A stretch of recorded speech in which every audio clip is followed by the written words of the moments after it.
capítulo 1, versículo 9, vamos ler o 9, o 10 e o 11, e depois o 17 até o 20. Glória ao Primeiro livro de Samuel, capítulo 1, versículo 9.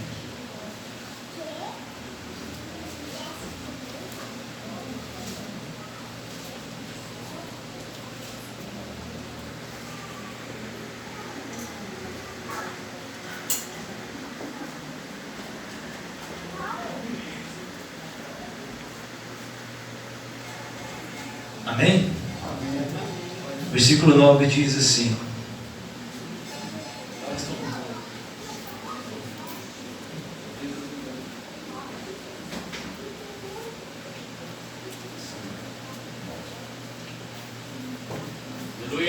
capítulo 1, versículo 9, diz assim: Então Ana se levantou depois que comeram e beberam em Siló. E Eli, o sacerdote, estava assentado numa cadeira junto a um pilar do templo do Senhor. Ela, pois, com amargura de alma, orou ao Senhor e chorou abundantemente. E votou um voto dizendo: Senhor dos exércitos, se benignamente atentares para a aflição da tua serva, e de mim te lembrares e da tua serva te não esqueceres, mas a tua serva deres um filho varão ao Senhor, o darei por todos os dias da sua vida, e sobre a sua cabeça não passará navalha. Versículo 17. Então respondeu Eli e disse: Vai em paz, e o Deus de Israel te conceda a tua petição que lhe pediste. E disse ela: Ache a tua serva graça em teus olhos. Assim a mulher se foi seu caminho e comeu, e o seu semblante já não era triste. E levantaram-se de madrugada e adoraram perante o Senhor, e voltaram, e vieram à sua casa a Ramá. Eucana conheceu a Ana, sua mulher, e o Senhor se lembrou dela. E sucedeu que, passando algum tempo, Ana concebeu e teve um filho, e chamou o seu nome Samuel, porque dizia ela: O tenho pedido ao Senhor. Amém? Pode se assentar nesta noite. Glória a Deus. Refletimos um pouco sobre esta passagem que é bem conhecida por todos, creio eu.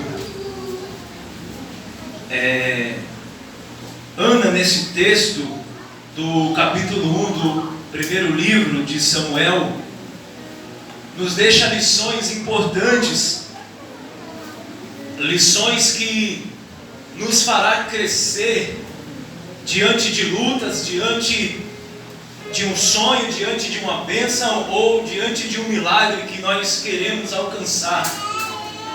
Eu digo lições porque qualquer texto bíblico que a gente for ler, precisamos lê-lo não somente por causa das bênçãos que está inserida no texto, mas devemos ler qualquer texto bíblico a fim de aprender as lições que existem neles.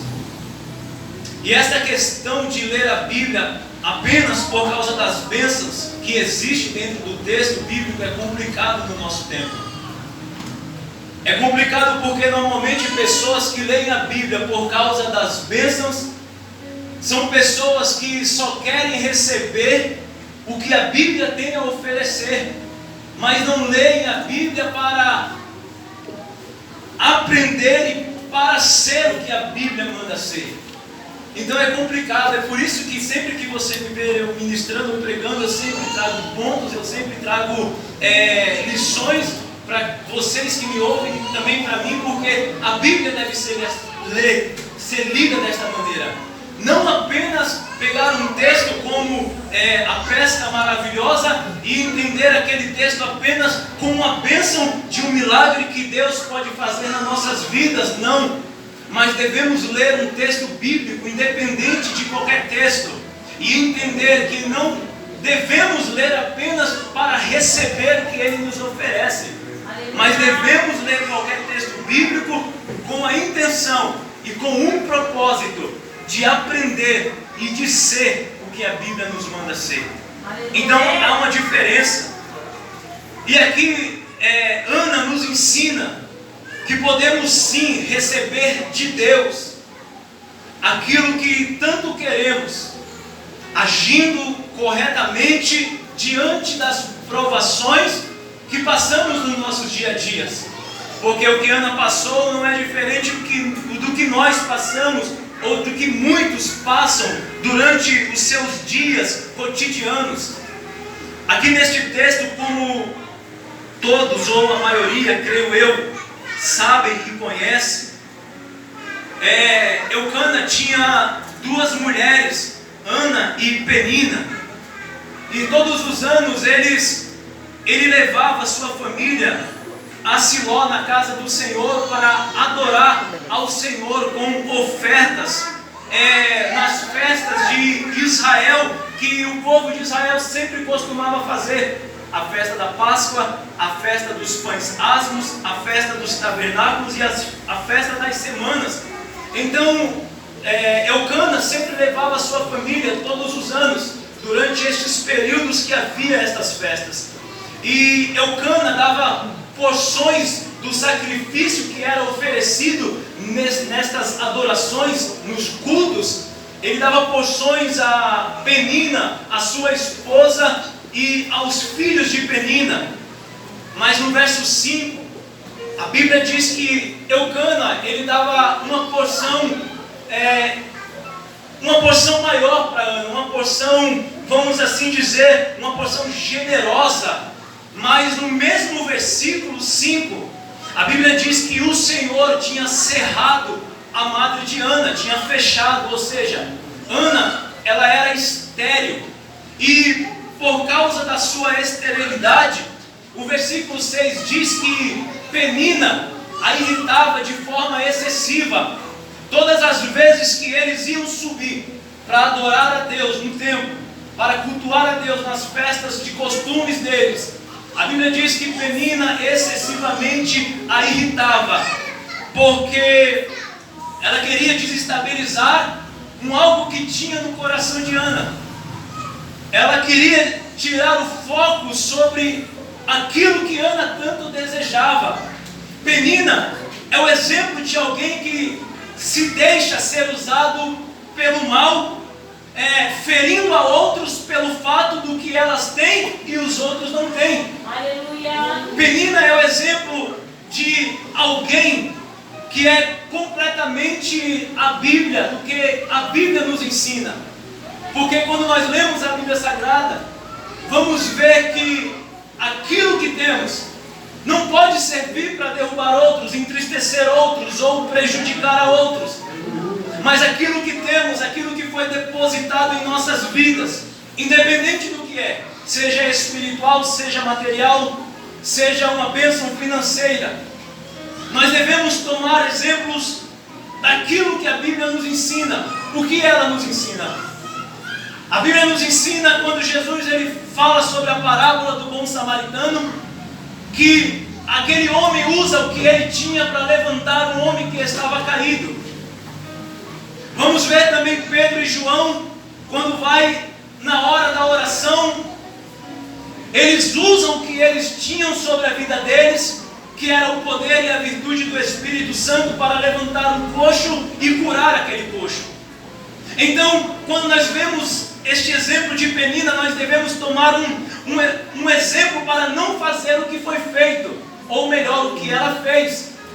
Ela usa o que ela tinha para entristecer, para irritar, para colocar para baixo Ana, que não tinha o que ela tinha. O quê? Ela tinha filhos, e Ana não tinha filhos.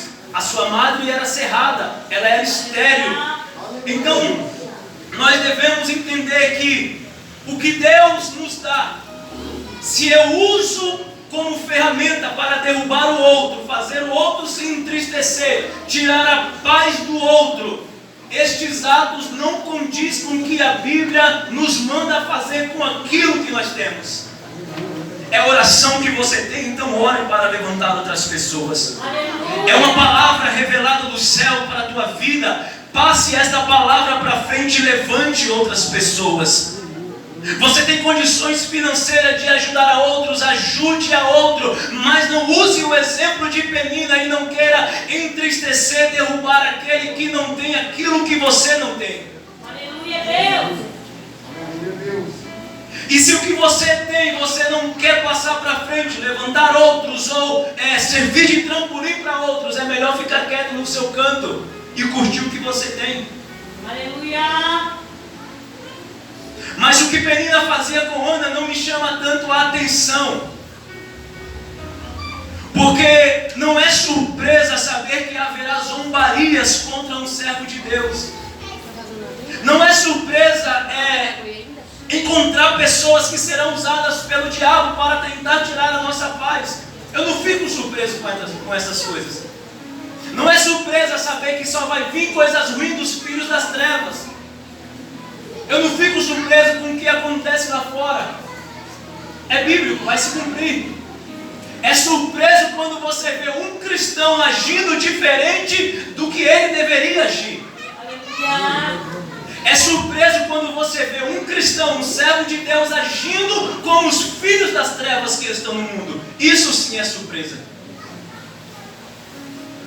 Então, a forma que Penina agiu para irritar e provocar Ana não me chama tanto a atenção, mas a forma com que Ana reagiu diante de tudo que ela passou. Isso sim, quando eu li este texto, alegrou meu coração. Isso sim me fez crescer um pouco mais e me ensinou que aquilo que o cristão busca de Deus é maior do que aquilo que tenta nos distrair do nosso propósito. Aleluia, Santo Deus, poder. E eu separei apenas 3 pontos para podermos meditarmos e analisarmos nesta noite, neste texto, diante do que Penina fez e da reação de Ana. Ana não reagiu às afrontas com afrontas. Ana não reagiu às zombarias e às provocações com zombarias e provocações.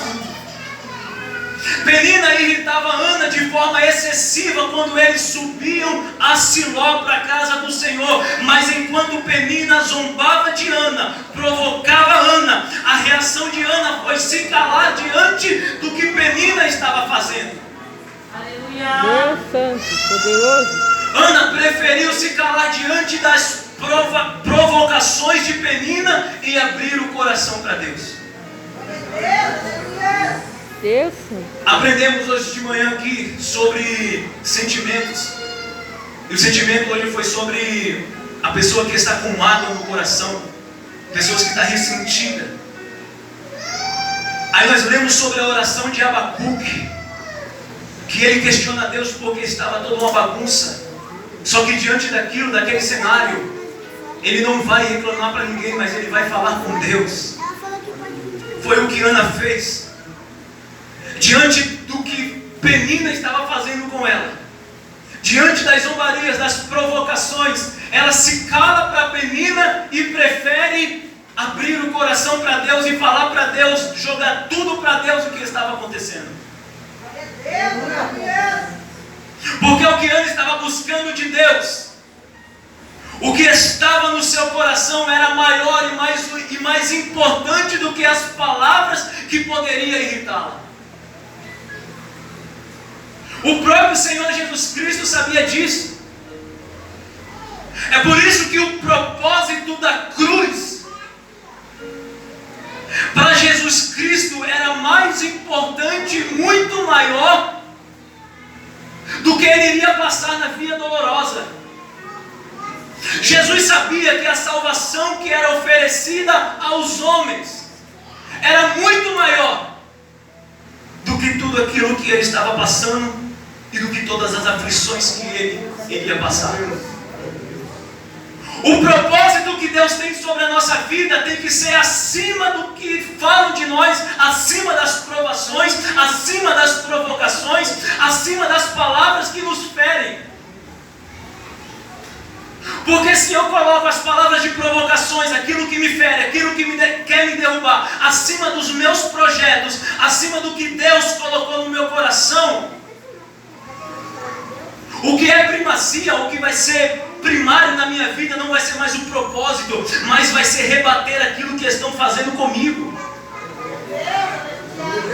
Quero um conselho nesta noite: foca no teu propósito primeiro e fala com Deus, apresenta para Deus o que você tem passado, e Deus ele vai dar um jeito, Deus ele vai no momento certo prover a saída. Às vezes nós somos muitos ignorantes. Eu falo nós, todos nós, porque nós queremos às vezes lutar lutas que não é para a gente lutar. E Ana, eu tenho certeza que ela entendeu que o Deus que ela servia era maior do que tudo aquilo que ela estava passando dentro do seu próprio lar. Você vê no versículo 11 que a Bíblia diz: Senhor dos Exércitos. É a oração de Ana. O estudo diz que foi a primeira vez que na Bíblia Sagrada a palavra Senhor dos Exércitos apareceu. Como Ana sabia que ele era Senhor dos Exércitos? Porque Ana sabia, eu creio tinha em seu espírito, em seu coração, que este Deus era poderoso para vencer as batalhas que ela estava enfrentando. O que Penina fez com Ana, o mundo faz hoje com a igreja. O mundo zomba da igreja, faz chacota com a igreja, provoca a igreja todos os dias, em todo o tempo. Mas o propósito da igreja é maior e superior do que tudo aquilo que o mundo fala da igreja. Deus grande, santo, poderoso. E hoje aqueles que zombam da igreja ficarão e saberão que a igreja vai subir. Meu Deus, eu creio, Jeová. Porque nós não podemos rebater coisas que não é para ser rebatidas, ou afrontar coisas que não devem ser afrontadas. Porque o propósito da igreja de Cristo não é sobre a face da terra reagir ao ataque daqueles que nos ofendem, mas o propósito da igreja, como eu preguei domingo retrasado, é avançar contra as portas do inferno. Aleluia, santo Deus, poder, fiel. Quer saber qual é a reação da igreja contra o inferno que tenta nos afrontar? Ore mais, pregue mais, louve mais a Deus, porque quanto mais você faz isso, mais a igreja vai avançando e as portas do inferno ela não vai conseguir prevalecer contra a igreja. Deus é bom, fiel, graças a Deus, santo, santo teu nome. Eu escrevi aqui um álbum que diz que Ana não desceu ao nível de Penina, mas ela preferiu subir ao nível do céu. Aleluia. E às vezes nós perdemos tantas lutas, Douglas, porque queremos descer ao nível daqueles que estão na terra, ao invés de subir ao nível do céu. Como você sobe ao nível do céu? Vai para a oração. Deus, o poder. Entrega para Deus tudo aquilo que está te afrontando, tudo aquilo que está te incomodando. Que eu te garanto que Deus ele vai te honrar. Eu te garanto que os teus joelhos dobrados no chão não é em vão. Ei, o Senhor está falando com pessoas aqui. Para de se igualar ao nível daqueles que querem te derrubar. Sobe um nível maior, sobe o nível do céu. E aquele que te afronta, que se quiser, que suba um nível e se iguale a você. Deus, poder, fiel. A igreja não deve se igualar àquilo que o mundo oferece. Me diga na Bíblia ou me mostre dentro da Bíblia uma passagem a igreja se igualando com aquilo que o mundo oferece ou se rebaixando ao nível daqueles que estão no mundo. Pelo contrário, nós permanecemos aqui e buscamos os que estão aqui.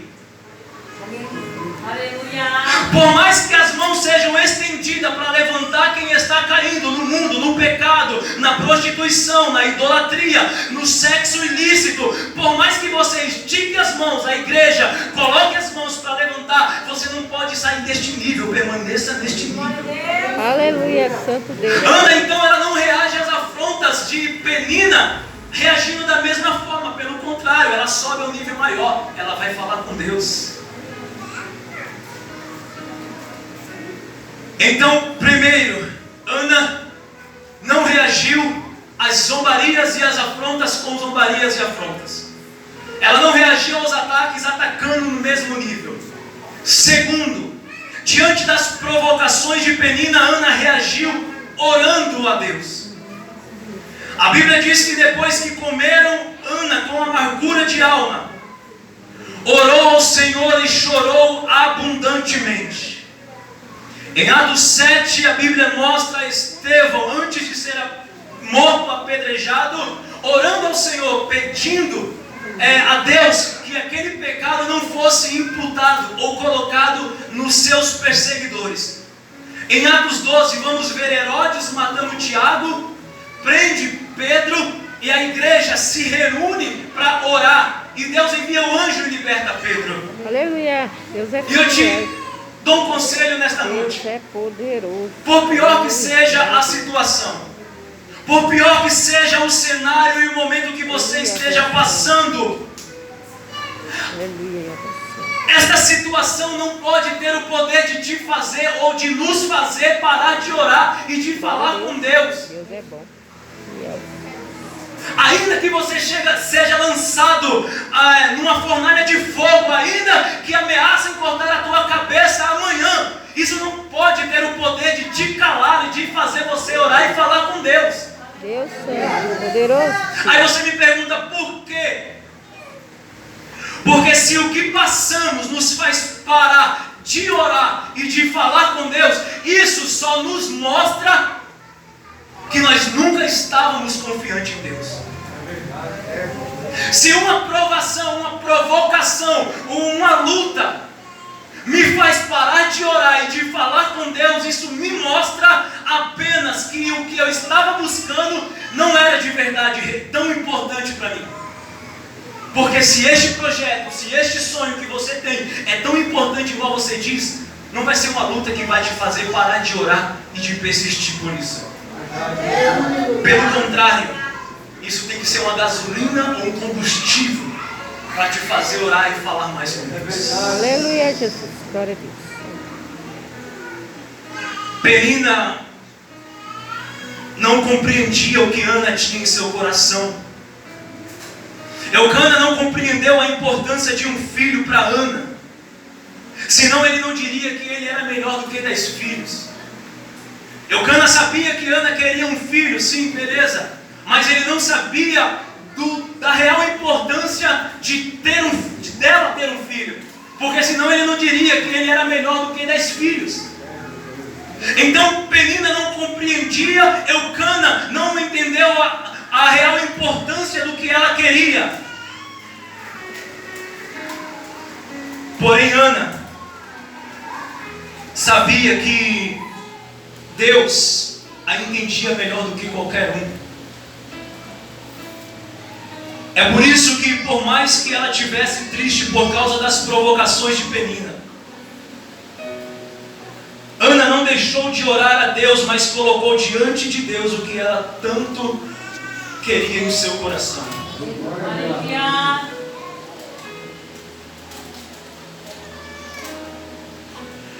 O versículo 11 mostra a oração de Ana, onde ela faz um voto com Deus, e o voto era: Senhor, se benignamente atentares para a aflição da sua serva, e de mim te lembrares, e da tua serva não esqueceres, mas a tua serva deres um filho varão, ao Senhor o darei por todos os dias da sua vida. Aleluia, Santo Deus. O pedido de Ana não foi qualquer pedido, ela não orou de forma insensata.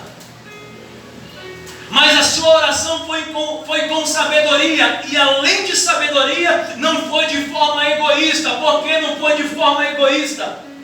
Porque ela pediu para Deus, para dar para Deus. Quem ora desta maneira hoje? Quem pede algo para Deus, para dar para Deus? Ana soube pedir em oração, diferente de muitos hoje que estão dentro da igreja.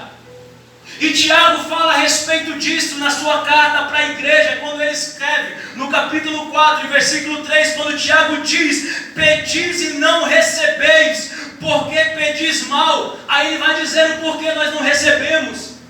Porque é para esbanjares em vossos prazeres. É Tiago alertando a igreja, falando: vocês pedem, mas vocês não recebem. Aí ele explica o porquê que ele diz isso. Porque vocês estão pedindo, porém isto que vocês estão pedindo é para os vossos prazeres, é para os vossos deleites, não é para a glória de Deus. Aleluia. É por isso que muitos estão há muito tempo na igreja esperando algo que pediam há muito tempo lá atrás, mas não analisou se aquilo que foi pedido tem o fim ou o propósito de glorificar a Deus e de levantar pessoas. Deus grande. Iremos pedir muitas coisas, Paulo, mas nem tudo nós iremos receber, porque pedimos para os nossos prazeres. E Deus conhece o propósito final disso que você está tendo dentro do seu coração. Deus sabe se o que eu tenho dentro do meu coração, lá na frente eu vou pisar no meu irmão, eu vou pisar em todos que estiverem na minha frente. Deus sabe. Você pode conseguir de uma forma totalmente errada, mas tenha certeza que se não foi da parte de Deus, foi de outro lado. Vai vir. Se Deus não está te dando porque você está pedindo mal, e você apela para o outro lado, você até pode conseguir, porém não vai vingar, não vai dar frutos. E se der frutos, é podres.